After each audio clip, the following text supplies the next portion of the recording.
Hola, ¿qué tal? Mi nombre es Marisol Quintero Bustamante. Yo soy licenciada en psicología y soy consejera bíblica.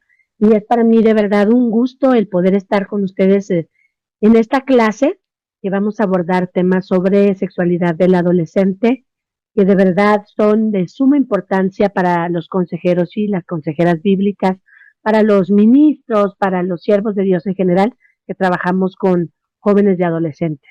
Y el tema pues va sobre comprender el desarrollo del adolescente.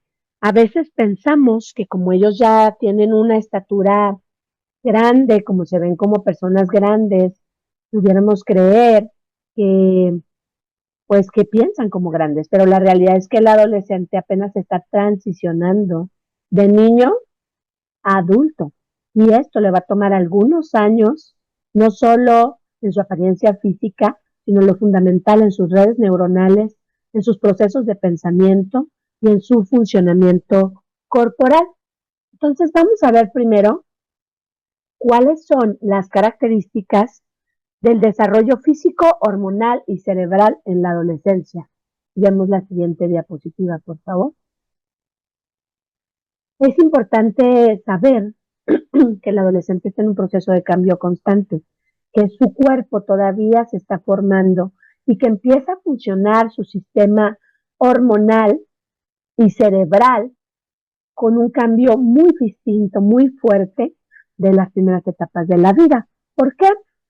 Vamos a ver la siguiente. Lo primero que empieza a funcionar, pues es el cambio físico-biológico. En la adolescencia inicia con la pubertad y se activa, pues el hipotálamo, la hipófisis y las gónadas, perdón. El hipotálamo, pues es como, vamos a ejemplificarlo, como si fuese una, una máquina que está dirigiendo todo un tren o como si fuera el director de una orquesta que nos va a empezar a regular nuestro sistema hormonal, nuestra temperatura corporal, el apetito, la sed, el sueño. Por eso los adolescentes tienen mucha hambre, duermen como si no hubiera un mañana y en verdad necesitan dormir.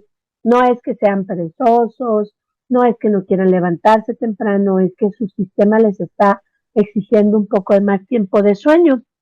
Y pues empiezan a producirse también la hipófisis, las hormonas propias de esta edad. La, el hipotálamo es el que manda la señal y la hipófisis empieza a producir estas hormonas que, que van a hacer que poco a poco empiece a funcionar su sistema reproductivo y pues empiezan a notarse un crecimiento en sus órganos sexuales, empiezan a madurar sus órganos sexuales. En las niñas pues inicia su periodo de menstruación. Hay muchos cambios que empiezan a tener, hay un crecimiento muy rápido de su cuerpo, empiezan a aparecer caracteres sexuales secundarios como vello o voz grave y varonil en el hombre y desarrollo mamario en las mujeres. Por ejemplo, yo tengo muy presente cuando mi hijo dio el salto de niño a adolescente, estaba haciendo el desayuno y de repente me habló mamá. Yo dije, se metió un viejo. No, era mi hijo, pero ya su voz se escuchaba más profunda, se escuchaba más gruesa, y no sabes en qué momento dejaste de escuchar esa vocecita del niño, ¿no? Después de escuchas alguna grabación y pues te viene la nostalgia, te viene la ternura, pero lo cierto es que hay un cambio pronunciado de la voz debido al cambio hormonal. A nivel cerebral, pues la corteza prefrontal y los lóbulos frontales que nos ayudan al control de impulsos, a la planificación de juicio, a medir consecuencias, empiezan a desarrollarse todavía más. No están maduros completamente porque los lóbulos frontales maduran hasta los 21 años, lo cual hace que nuestros adolescentes, aunque parezca que piensan y que razonan, y uno les dice, pues que no piensas, que razones. No, no razona, no piensa, no mide consecuencias, no se da cuenta de los riesgos en los que se ponen. Es por eso que un adolescente aprende a manejar más rápido que un adulto de 30 años, porque el adolescente se sube y le da el carro como si no hubiera un mañana, y el adulto de 30 se sube al coche y piensa, ¿y si tengo un accidente? ¿Y ¿Y si, y si me pasa algo? ¿Y si atropelló a una persona? ¿Y si se me gasta la gasolina y después cómo le voy a poner? Mejor me voy caminando. El adulto piensa más en las consecuencias de sus acciones porque sus lóbulos frontales han alcanzado la madurez, no así en el adolescente. Él se encuentra todavía en este proceso y es importante que tengamos presente esto. Hay de pronto personajes que te llevan a pensar, es que si ya hizo acciones de adulto, entonces que asuma las consecuencias del adulto. Pero la realidad es que ellos se mueren por hacer acciones de adulto, pero no magnifican la responsabilidad de las acciones del adulto. Por eso es importante que nosotros tengamos suma paciencia en el trabajo con ellos, que seamos con mucha gracia hacia esos corazones, porque de verdad es complejo, es complicado que ellos logren ver la consecuencia de sus acciones y los riesgos en los que se meten en las decisiones que toman de forma cotidiana cuando se encuentran todavía en esta temprana edad donde sus lóbulos frontales no han madurado del todo. ¿Qué pasa en el factor psicológico? Vamos a verlo. En el factor psicológico, el adolescente empieza a diferenciarse de la niñez y percibe su cuerpo como propio, pero aún en transformación. Fíjate cómo los niños todavía se dejan poner un suéter y se dejan que les quites y les cambies los calcetines y que rápido vente para acá y te peino y te hago, pero el adolescente no. El adolescente ya no tolera que lo quieras abrazar o que le quieras dar un beso como mamá o como papá. Ay, mamá, ya, yo voy solo, yo me bajo, yo lo hago, porque empiezan a diferenciar con mayor fuerza su sentido de pertenencia, ¿no? Su propio cuerpo, su propio espacio, delimitan ese espacio personal y pueden experimentar algunas inseguridades tocante a su apariencia. Están comparándose constantemente con otros y buscando aceptación social. Algo muy interesante es que durante la adolescencia empiezan a salir sus primeras páginas de Instagram y el Instagram o algunas redes sociales les hacen ver a ellos otros cuerpos, otras apariencias, aunado a que las redes se encuentran llenas de filtros y de programas que te pueden hacer mucho más estético o con rasgos más finos y ellos admiran, por ejemplo, cuerpos de hombres y mujeres ya muy trabajados o adultos o hasta operados y ellos se sienten eh, pues en competencia y se sienten inferiores. Y si a esto le agregas que los adolescentes están en un periodo como de mutación, donde están creciendo y de repente les crecen más las orejas y de repente tienen como más pronunciada la nariz o los brazos porque están creciendo y se ven pues en este proceso. Y ellos se perciben a sí mismos muchas veces inferiores, muchas veces inseguros, si a eso le agregamos que muchos de nuestros adolescentes todavía les tocó vivir el periodo del confinamiento y de los cubrebocas y pasar de primaria a secundaria, los que están en prepa ahorita, eh, y ver esos cambios de su cuerpo, de pronto de ser niños a ser adolescentes fue un contraste, fue un impacto fuerte para ellos, un impacto para ellos ver a sus compañeros y verlos completamente distintos a como los conocían de más niños.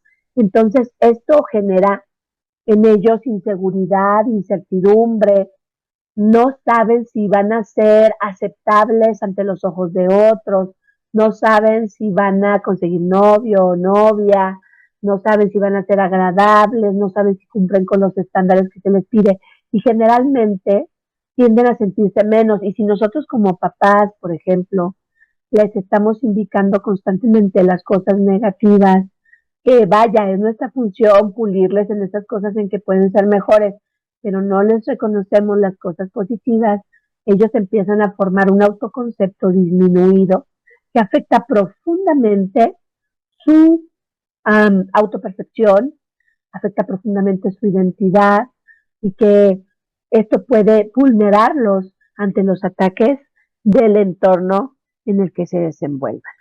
Vamos a ver qué dice la Biblia, ¿qué les parece? Bueno, pues la Biblia reconoce que la juventud es una etapa de vitalidad y crecimiento. Dice Proverbios 20:29 que la gloria de los jóvenes, perdón, es su fuerza. Eclesiastés 12:1 dice, acuérdate de tu Creador en los días de tu juventud. La Biblia nos habla de la juventud como una etapa de vitalidad y crecimiento. La Biblia nos habla de la juventud como algo donde dice que aún los muchachos se fatigan y se cansan, y aún los jóvenes flaquean y caen, pero los que esperan en Jehová no, tendrán nuevas fuerzas. Es que siempre compara la juventud con fortaleza, con vitalidad, porque es una etapa en la que se está creciendo, es una etapa en la que el cuerpo empieza a sentirse con alcances que no había experimentado. Ya no tiene una fuerza de niño, ya tiene una fuerza de alguien mayor, ya tiene mayor velocidad, ya tiene mayor estatura. Y algo importante también es que no solo enfatiza la fuerza física, sino también enfatiza la importancia de que los jóvenes se acuerden de su creador. La adolescencia se puede observar como una edad de oportunidad. Es durante la adolescencia donde los niños que han acudido a la iglesia desde que son pequeños abandonan esta práctica, pero también es durante la adolescencia donde aquellos que deciden seguir a Cristo quedan arraigados profundamente a Él. Por eso debemos ver la adolescencia en una etapa de oportunidad. Por eso debemos ver la adolescencia como algo que puede beneficiar a los adolescentes a acercarse a Cristo como su Señor y su Salvador. Bueno, tenemos aquí problemas técnicos, pero vamos a seguir avanzando con el material. Es importante que en esta etapa de oportunidad nosotros los adultos les enseñemos a los jóvenes a enamorarse de Dios, les enseñemos a los jóvenes a tener esa pasión por Cristo. Ellos están viendo constantemente nuestras acciones más allá de nuestras palabras. Para ellos es muy importante la congruencia que podamos tener a través de nuestras acciones. Por eso es importante que aquellos que estamos en la vida cristiana, pues tengamos un compromiso real con el Señor. Más allá de partir de una simulación donde nosotros digamos, no, pues hay que portarnos bien por el testimonio. No, hermanos, es importante que podamos tener una relación con Cristo constante, que esa relación con Cristo se proyecte en nuestra vida, que podamos reflejarle en cualquier momento en el que estamos. La Biblia nos ayuda a que podamos compartir con otros estas buenas nuevas. Y nuestros jóvenes y nuestros adolescentes que están en este proceso de transición encuentran en ese periodo de vida muchas dudas que si tú y yo nos preparamos para responder, ellos van a sentirse más seguros y van a poderse arraigar a Cristo. Vamos a ver algunos cambios emocionales en la búsqueda de autonomía. ¿A qué nos referimos con cambios emocionales? Bueno, mira, dentro de sus cambios emocionales, pues está un cambio fisiológico. ¿En qué sentido puede afectar la fisiología a un cambio emocional? Pues en mucho, porque las emociones son neuroquímicos. Es decir, nuestro cerebro genera estos neuroquímicos que nos permiten experimentar las emociones que conocemos. En el caso de la adolescencia, debido a la producción hormonal de estrógeno, testosterona, progesterona, el adolescente experimenta una intensidad emocional. Es cuando los vemos que se enojan en un instante y son muy apasionados y hacen sus berrinches y es como si estuvieran viviendo sus segundos 3 años, ¿no? Que los 3 de ellos tenían como estos desplantes de intensidad durante la adolescencia y debido a su carga hormonal empiezan a experimentar mucha fuerza en la manifestación de sus emociones. Por eso es cuando están contentos se ven eufóricos, cuando están tristes se ven inmensamente tristes, cuando están enojados se ven furiosos y te quieres quitar de en medio, porque pues todavía el cerebro no regula por completo estas emociones lo que puede presentar algunos altibajos anímicos. Es en la adolescencia donde se van a presentar los primeros indicadores de los trastornos con los que el ser humano puede batallar o a los que tiene predisposición. Por ejemplo, un trastorno depresivo, algunos, por ejemplo, si se va a padecer alguna enfermedad mental durante la adultez, es durante la adolescencia que se presentan los primeros síntomas, por ejemplo, de esquizofrenia o así. ¿Y por qué pasa esto? Pues precisamente por los cambios hormonales que se tienen. Se disparan estos eh, generadores y puede presentar los primeros indicadores. En el aspecto psicológico, ¿qué es lo que vamos a ver? Bueno, pues surge la necesidad de autonomía. Ellos quieren yo solito, como a los 3 años otra vez. Yo solito, yo lo hago, yo me sirvo. El adolescente no es como que quiera hacerse desayuno, no es como que quiera yo solito me sirvo, yo solito me lavo mi ropa. No, no es como que lo quiera, pero quiere otros. Yo solito me voy con mis amigos, yo solito me regreso de la escuela, yo solito. Eh, Tienen esa autonomía y esa independencia de los padres, pero todavía dependen muchísimo emocionalmente de ellos. ¿A qué nos referimos con esto? ¿Cómo puede saber que un ser humano tiene dependencia emocional? Un ser humano tiene dependencia emocional cuando le otorgas el poder a una persona de modificar tu día con solo una palabra que te diga. Por ejemplo, nuestros adolescentes pueden tener dependencia emocional a mamá o a papá y si usted le dice, qué preciosa se te ve esa blusa, uy, la niña se va a sentir más hermosa, ¿no?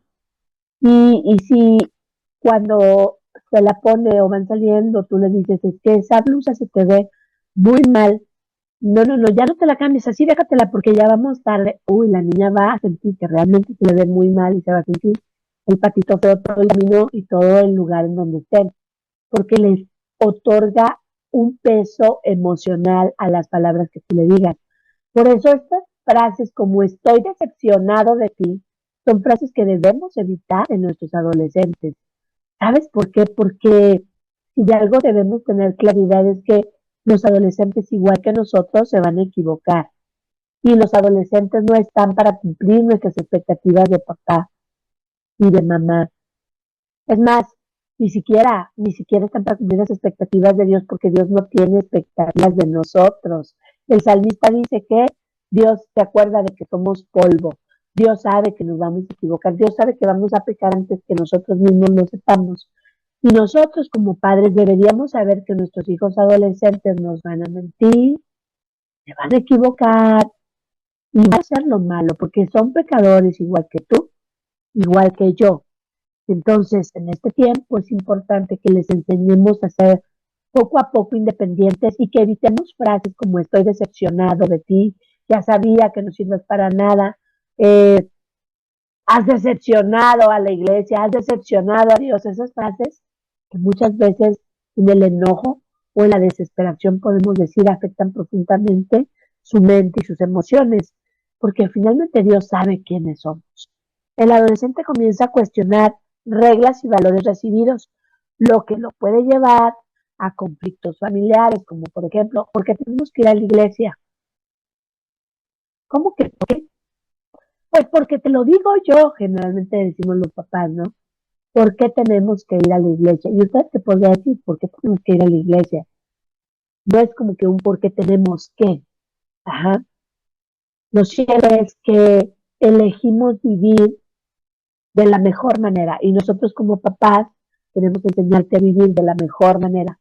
Queremos mostrarte lo que ha ayudado a nuestra vida.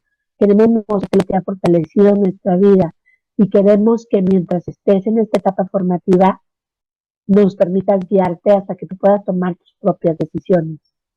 Por eso, por eso te pedimos que vayas con nosotros a la iglesia, porque es nuestra forma de guiarte. Para eso estamos aquí, hasta que tú termines tu etapa formativa con nosotros, ¿no? Entonces, es importante que podamos darles explicaciones desde la necesidad de ellos, no desde nuestra necesidad, porque yo soy tu mamá, porque yo mando, porque no. Bueno, y bíblicamente, ¿Qué podemos decir sobre estos cambios emocionales que los adolescentes están viviendo? Dice Primera de Corintios 13:11, cuando yo era niño, hablaba como niño. Más adelante dice, pero cuando ya fui hombre, dejé lo que era de niño. La escritura enseña que el crecimiento incluye dejar la dependencia infantil y madurar. Entonces, yo adolescente quiero ser independiente, quiero ser autónomo, quiero ser libre, pues entonces efectivamente tengo que demostrar que soy independiente. ¿De qué manera puedo demostrar que soy independiente? Pues empezando a cumplir con mis responsabilidades cotidianas, como mis tareas escolares, como por ejemplo mi higiene personal, como hacerme responsable de mantener mi closet en orden. Si yo quiero esta autonomía, esta libertad, pues entonces necesito mostrar que efectivamente ya no soy un niño, que ya no necesito que mamá y papá resuelvan, sino que puedo tener responsabilidades y cumplir con ellas. Colosenses 3:20 dice, hijos, obedeced a vuestros padres en todo, porque esto agrada al Señor.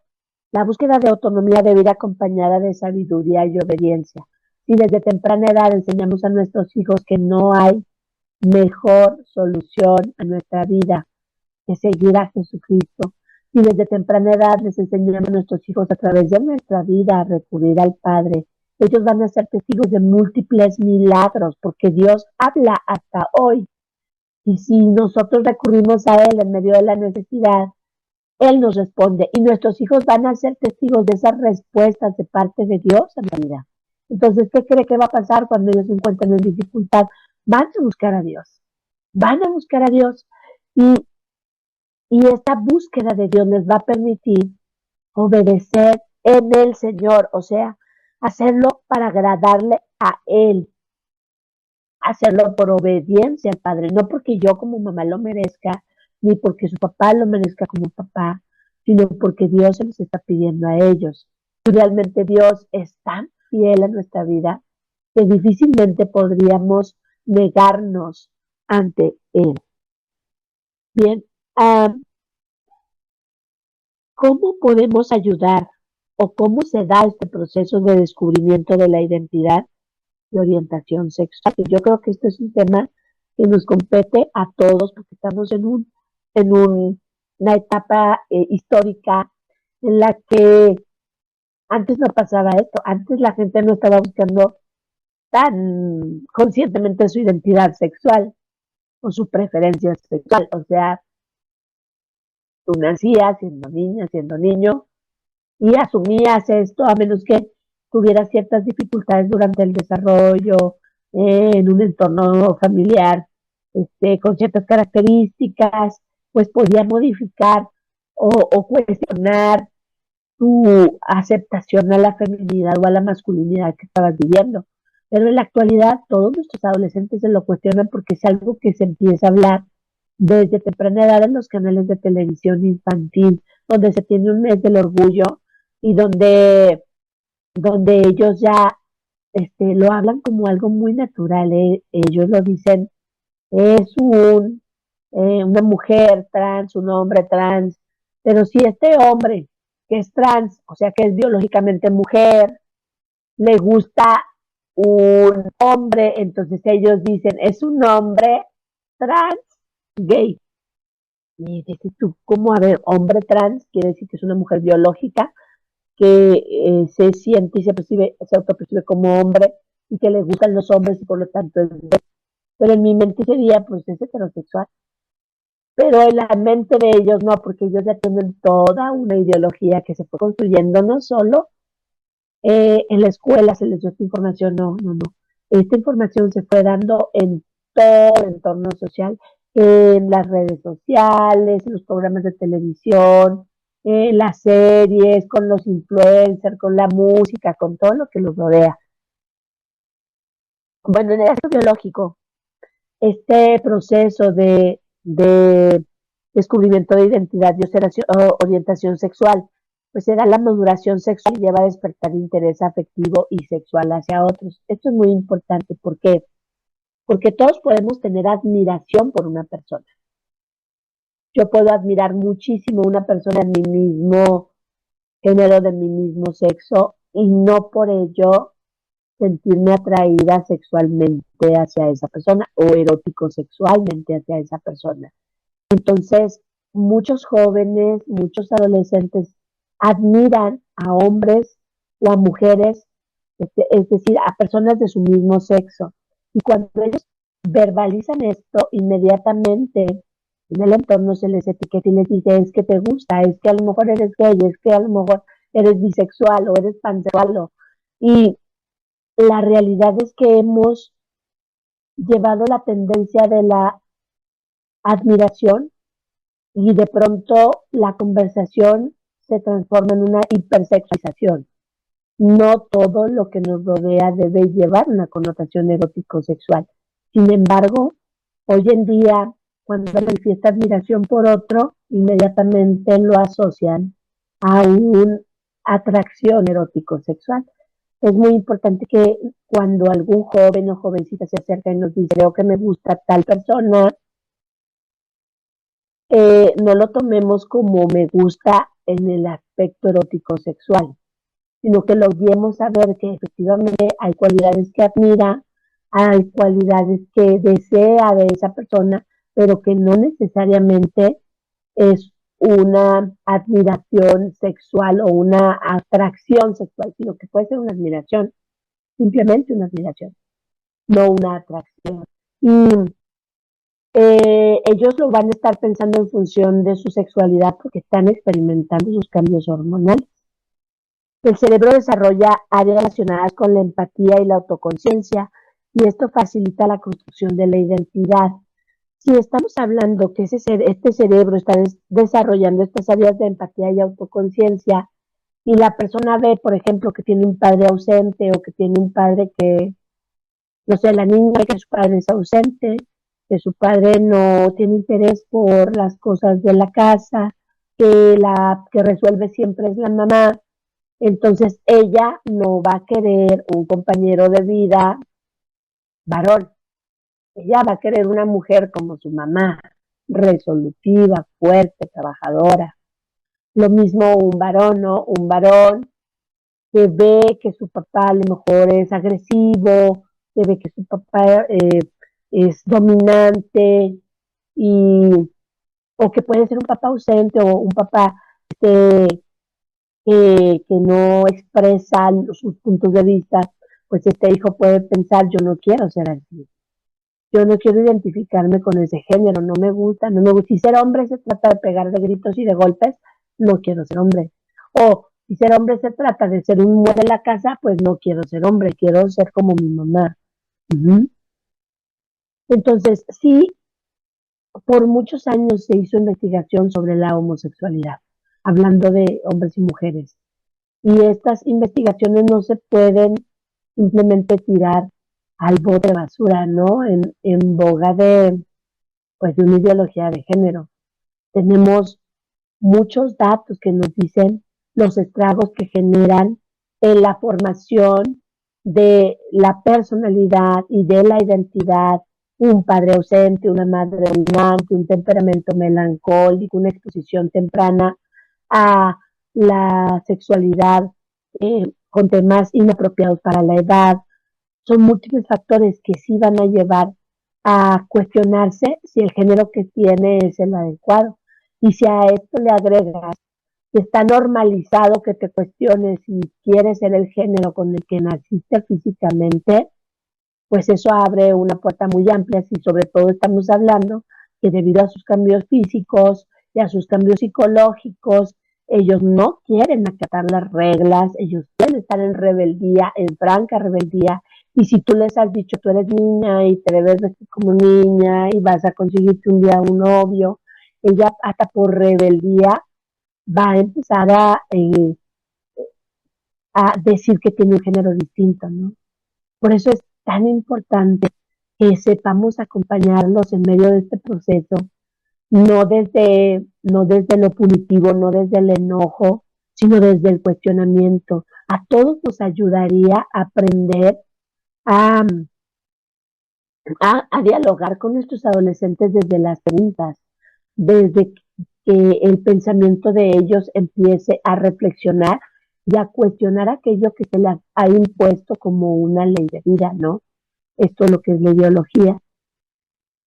Entonces, bueno, pues sí hay cambios y en el aspecto psicológico, tocando a este tema de la ideología de su género y de su atracción sexual, pues surge la necesidad de autonomía, de independencia de los padres.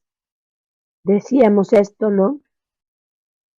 Surge la necesidad de explorar quién es, de los valores que va a asumir y de cómo va a relacionar su cuerpo con los demás. Hay jóvenes que no quieren tener un contacto corporal con nadie, hay jóvenes que inclusive dicen que son asexuales. ¿Por qué? Pues porque en este periodo de tiempo lo que ellos quieren es ser la, lo que rompe la norma, lo que rompe la ley o lo que se esperaría de ellos. La búsqueda de la identidad incluye la orientación sexual, el rol de género y el sentido de pertenencia a un grupo social. Entonces, hoy en día les ponen muchísimos debates en las escuelas sobre su sexualidad, sobre si están a favor o en contra de esta ideología de género. Y en estos debates es muy difícil para ellos defender una postura distinta a la ideología. ¿Por qué? Por pertenencia.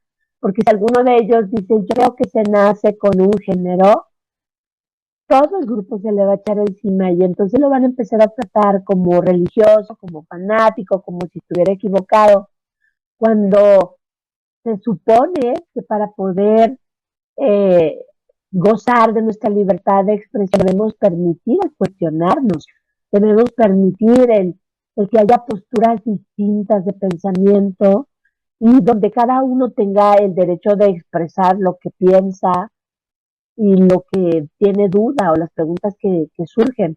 Entonces, la tienen difícil porque ellos quieren pertenecer, la tienen difícil porque todo alrededor es ideología de género y la tienen difícil porque además están buscando una orientación sexual y un rol de género que a veces en la iglesia o nosotros como papás no estamos modelando de la mejor manera.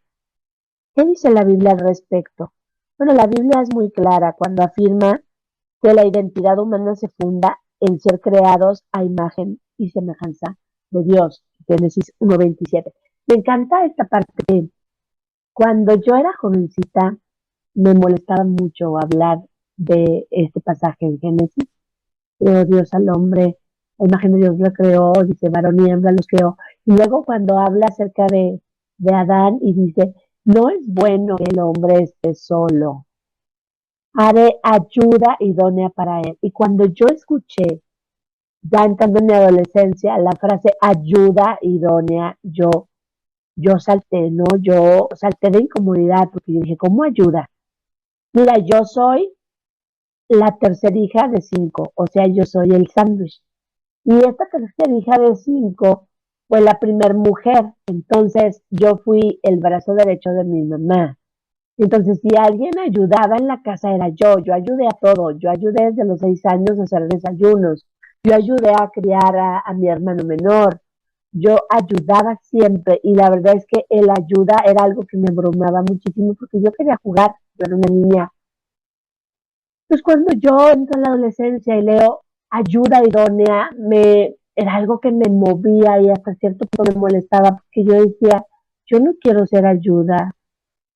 ¿Por qué el hombre es hecho a imagen y semejanza de Dios y dice, no es bueno que esté solo? ¿Y por qué yo tengo que ser ayuda para él? Yo pensaba como que el hombre fuera Batman y a mí me hubiera tocado ser Robin. Yo no quería ser Robin, yo quería ser Wonder Woman. Yo quería tener un rol especial, yo no quería ser achichincle idóneo, ¿sabes? Pero conforme fui estudiando la palabra me di cuenta que cuando habla de ayuda idónea, el hebreo utiliza la palabra eser kenegdo, eser kenegdo. Eser kenegdo significa escudo, protección, auxilio, soporte, refugio, socorro para él. Eser, Ebenezer es hasta aquí nos ayudó Dios, ¿cierto? Eser es una forma de nombrar al Espíritu Santo en el Antiguo Testamento. Entonces, Eser es una característica de Dios mismo. Es decir, yo también fui hecha y semejanza, a imagen y semejanza de Dios, así como el varón recibe la paternidad de Dios porque Dios es padre, la mujer recibe el Eser kenegdo de Dios porque Dios es Eser. Cuando el salmista dice, alzaré mis ojos a los montes, ¿de dónde vendrá mi socorro? Es como si estuviera diciendo, alzaré mis ojos a los montes, ¿de dónde vendrá mi Eser kenegdo? Mi Eser kenegdo viene del Señor que hizo los cielos y la tierra. En el principio Dios creó los cielos y la tierra estaba desordenada y vacía, y el Espíritu del Señor se movía sobre la faz de las aguas. Nosotros también fuimos hechas a imagen y semejanza de Dios. Y mientras se nos siga enseñando una Biblia a medias en la iglesia, pues va a haber muchas mujeres feministas que van a tachar la iglesia de machista cuando la iglesia no es machista, porque si alguien ha dignificado a la mujer, es Jesucristo. Si alguien le ha sabido dar un lugar importante, específico a la mujer, es Dios mismo, porque lo hizo a su imagen. El Espíritu Santo es llamado consolador y nosotras las mujeres tenemos esa cualidad de Él, tenemos esa cualidad de nuestra vida, de ser consoladores. Entonces, cuando un niño se cae, cuando un niño este, se raspa o se pega y la mamá lo toma y le dice sana, sana, colita de rana, y le da un besito, inmediatamente esa niña, ese niño, empieza a sentirse muy bien porque el Eser de mamá, ese Eser de Espíritu Santo en la imagen de Dios en ella, hace las veces de consuelo para ella. Vamos a ver, entonces vimos el aspecto bíblico, donde fuimos hechos a imagen y semejanza de Dios y donde Dios nos ha hecho también a nosotros, las mujeres, con un diseño específico. Fuimos creadas con un diseño, no como personal de reparto, sino que somos formadoras también de la imagen de Él. Por eso la familia es un símil maravilloso de Dios, porque la familia se conforma de padre, porque Dios es padre, de hijo, porque Dios es hijo, y de Espíritu Santo, porque la mujer es el Eser kenegdo, ¿no? Entonces, qué importante es para Dios la familia, y por eso nos la presenta como algo que no se puede separar, ¿no? El matrimonio. La Biblia nos enseña que la sexualidad es un don diseñado con propósito y ordenando a la unión matrimonial. Lo vemos en Génesis 2:24, ¿no? Dejará el hombre, su padre, a su madre y se unirá a su mujer y los dos serán una sola carne. Y también lo podemos ver en 1 Tesalonicenses 4, del 3 al 5. Si quieren, vamos a buscarlo. 1 Tesalonicenses 4, del 3 al 5. Aquí se los voy a leer en la Reina Valera contemporánea. 1 Tesalonicenses 4, del 3 al 5. Se los leo, dice: la voluntad de Dios es que ustedes sean santificados, que se aparten de toda inmoralidad sexual, que cada uno de ustedes sepa tener su propio cuerpo en santidad y honor, y no en pasiones desordenadas, como la gente que no conoce a Dios. Hay un libro muy, muy padre que se llama Diferente, de Lucas Ley. Y ese libro a mí me gusta mucho porque tiene un capítulo que se llama Sexo Espiritual y nos habla de la importancia de la relación sexual y de la similitud en la unidad espiritual que ésta tiene. Por eso es tan gratificante, porque la relación sexual fue diseñada por Dios para experimentar unidad, así como nosotros podemos experimentar unidad con Él. Y cuando nosotros utilizamos la sexualidad, el acto sexual, como algo puramente fisiológico, rebajamos algo que fue creado santo, divino, perfecto, a algo pues tan simplista como pues como el control de esfínter, por ejemplo. Si es algo puramente fisiológico, pues se relaja algo tan primitivo como el control de esfínter. Y está tan diseñado para esta parte que te comento de unidad, que nuestro sistema, al momento de que tenemos coito, genera la llamada hormona del apego, llamada oxitocina.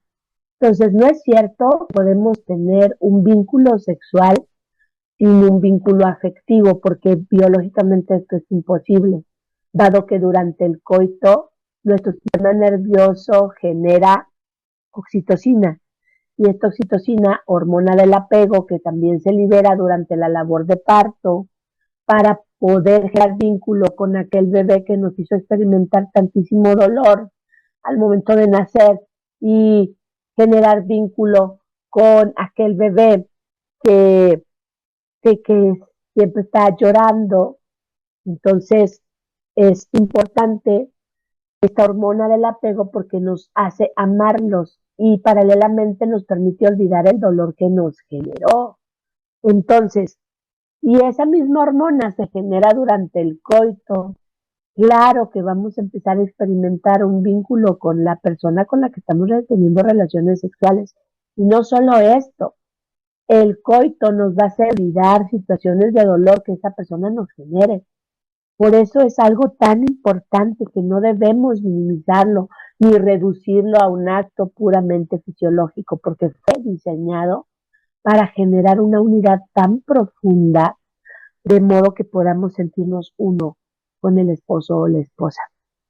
Así, la identidad no se reduce a lo biológico ni a la presión social, sino un llamado a reflejar a Dios en el cuerpo y en el carácter, porque además es una forma de manifestar el dominio propio, no dar rienda suelta a lo que nuestro cuerpo nos dice.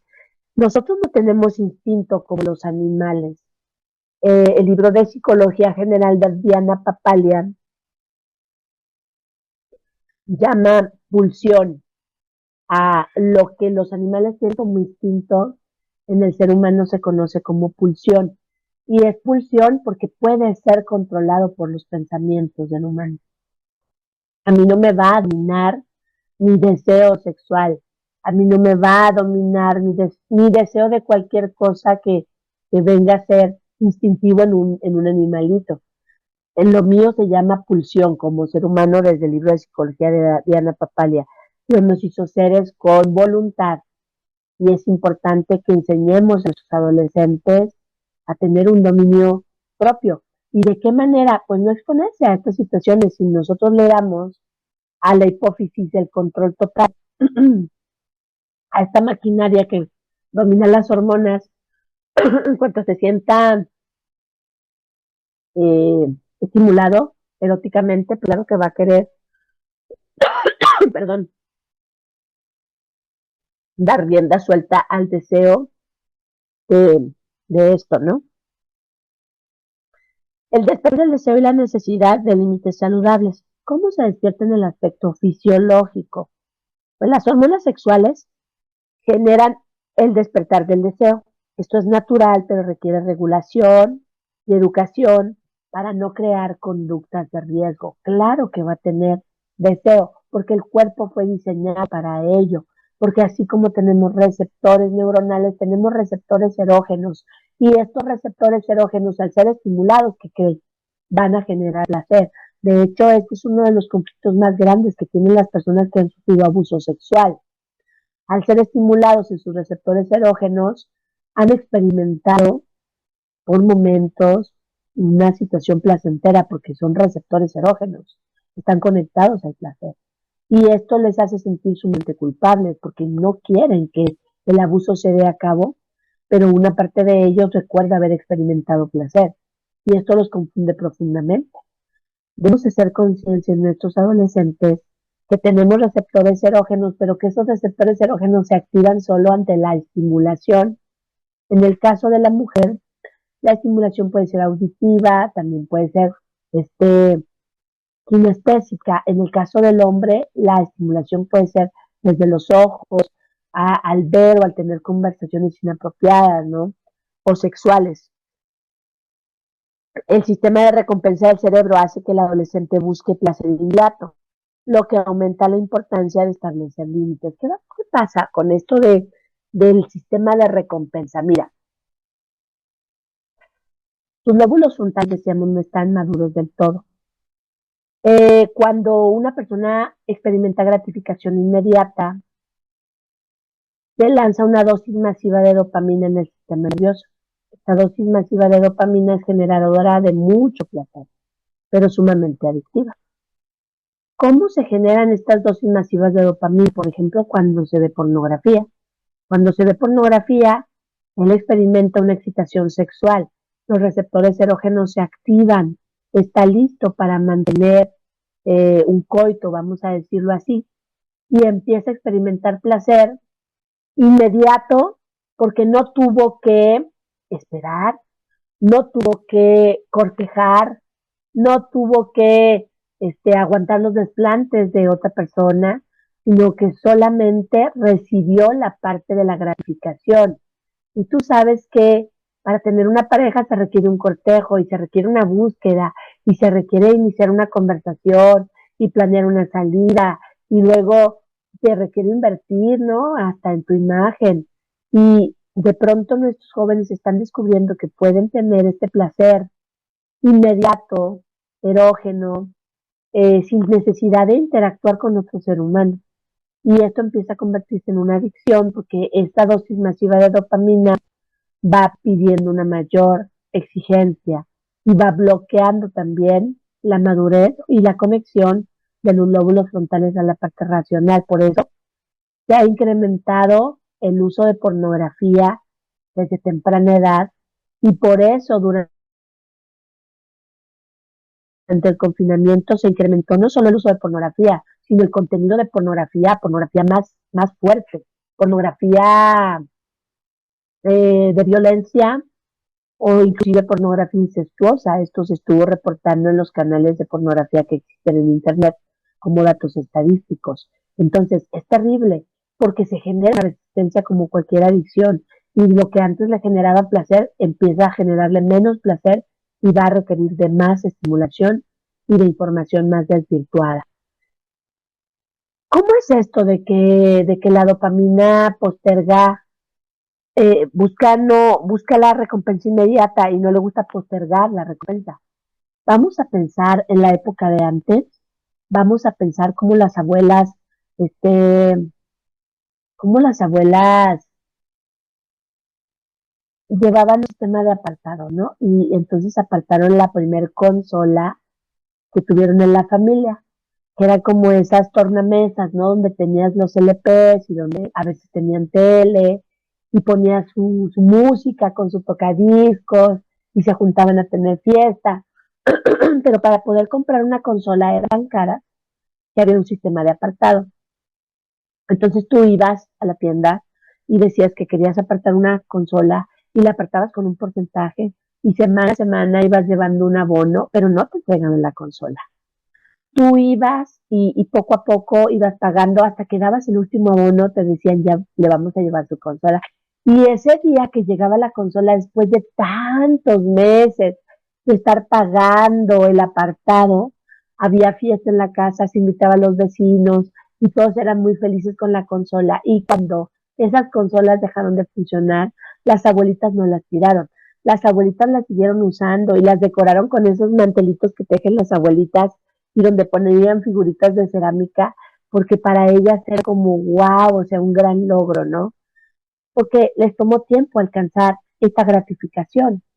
Sin embargo, cuando llega la era del crédito, el crédito nos ofrece una gratificación inmediata con un pago diferido después. Y esto hace que se nos haga una esclavitud, el querer la gratificación inmediata y que cuando menos pienses, pues ya estás en una pantalla de 12 meses sin intereses. Ya en tu casa la disfrutaste mucho los primeros 3 meses, pero ya te aburriste de estar pagando y ahora quieres otra cosa, ¿no? Y estás contando cuántos meses me faltan para poder sacar otra cosa, meses y tengo que pagar. Cuando menos pienses ya tienes un cuentón por una adicción a la dopamina, a la gratificación inmediata. Y si tú y yo, que somos adultos, tenemos esta predisposición a la adicción de la dopamina, imagínate los adolescentes con los temas de carácter sexual. En el aspecto psicológico, los límites ayudan a formar autocontrol, responsabilidades y capacidad de tomar decisiones saludables. Sin límites, el deseo puede llevar a conductas compulsivas o dañinas. Fíjate cómo antes íbamos al banco y hacíamos fila eterna. Ahora no. Ahora tú puedes llegar y sacar un papelito y te sientas y el ambiente está climatizado y te van nombrando para que tú pases y ya no tienes que hacer fila. Antes teníamos que esperar el capítulo de la siguiente serie, ¿no? O de la serie que estábamos viendo. Ah, ya viene la serie tal y estoy esperando el capítulo y una semana completa, ¿no? Y de pronto surge el streaming, las plataformas, y ahora podemos aventarnos temporadas completas de una serie en horas, en 2 días. Fíjate cómo antes teníamos que esperar mucho tiempo para que la comida pudiera realizarse hasta en un restaurante y de pronto tenemos lugares de comida rápida. Hemos hecho de la espera algo no gratificante y al no enseñarnos a esperar, ¿cómo crees que viven nuestros adolescentes el hecho de que tú y yo les pidamos que esperen a tener un compañero o compañera de vida con la bendición de Dios para poder tener una vida sexual activa? Esto les resulta un idioma desconocido porque no los hemos enseñado a esperar en ningún área de nuestra vida. Nosotros mismos nos desesperamos con cosas cotidianas. Entonces, es importante que recordemos lo que Dios nos dice y el esperar es algo que mide nuestra paciencia y es lo que Dios quiere que podamos ejercitar.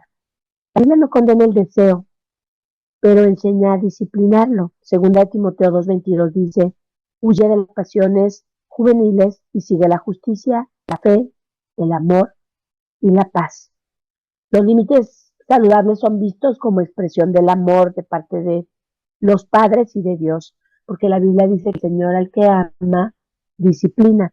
El llamado es a la pureza y dominio propio como fruto del Espíritu Santo. Y no hay mayor regalo que nosotros podamos darles a nuestros adolescentes que la pureza sexual. La pureza les va a guardar de muchísimo en el camino. De decepciones, de enfermedades, de cambio de planes. La pureza les va a guardar de comparaciones innecesarias. La pureza les va a guardar de tener una vida sexual insatisfactoria, porque como la van a conocer con su cónyuge, eso va a ser sumamente gratificante porque está diseñado para que se disfrute. Es importante decirles que lo que Dios nos pide, nos lo pide por nuestro bien. Lo que Dios nos pide es porque tiene siempre algo mejor para nosotros, porque tiene pensamientos de paz y no de mal. No es que Dios nos haya equipado con receptores erógenos para luego decirnos que no los podemos usar. De ninguna manera. Dios quiere que nosotros disfrutemos de nuestra sexualidad. La escritura le dice al esposo, hablando de la mujer de su juventud, sus caricias te satisfagan en todo tiempo y en su amor recréate siempre. Recréate, ¿qué quiere decir? Que es algo placentero, que no es solamente para procreación y que cuando nosotros nos guardamos para este compañero, para esta compañera de vida, de verdad se transforma en un regalo maravilloso, maravilloso para nuestra vida. Ojalá que podamos contagiar a nuestros jóvenes y a nuestros adolescentes de esto. Ojalá que evitemos el decirles que cuando alguien se quiere casar a nuestros jóvenes, ya te cansaste de ser feliz, pero ya te quieres casar, como si el matrimonio fuera algo deleznable. Ojalá que podamos modelar con nuestro ejemplo y no solo hablar de lo negativo que ocurre en la relación matrimonial, sino que podamos hablar de aquellas cosas que son preciosas, que son joyas y que Dios las preparó para que podamos disfrutarlas. Y además podemos decirles que La espera vale la pena porque Él nos pide que esperemos, Él nos pide que esperemos. Esta espera nos va a dar fortaleza, esta espera nos va a ayudar a permanecer en Él, esta espera nos va a ayudar a tomar mejores decisiones, esta espera nos va a ayudar a ser selectivos en las relaciones con las que querramos involucrarnos interpersonales, ¿no? Porque nos va a ayudar a pensar si realmente esta persona con la que estoy tiene el mismo nivel de compromiso que yo tengo. Creo que para hacer la primera clase queda muy claro de cómo vamos a empezar a ver estos cambios en nuestros adolescentes. En las otras clases abordaremos a mayor profundidad algunos temas y estoy segura que en la semana que nos veamos para las preguntas y respuestas, esto se va a enriquecer sobremanera. Me interesa mucho escuchar tus opiniones, me interesa mucho escuchar tus preguntas y pues te espero pronto para que podamos hablar cara a cara. Me despido y nos vemos pronto. Hasta luego.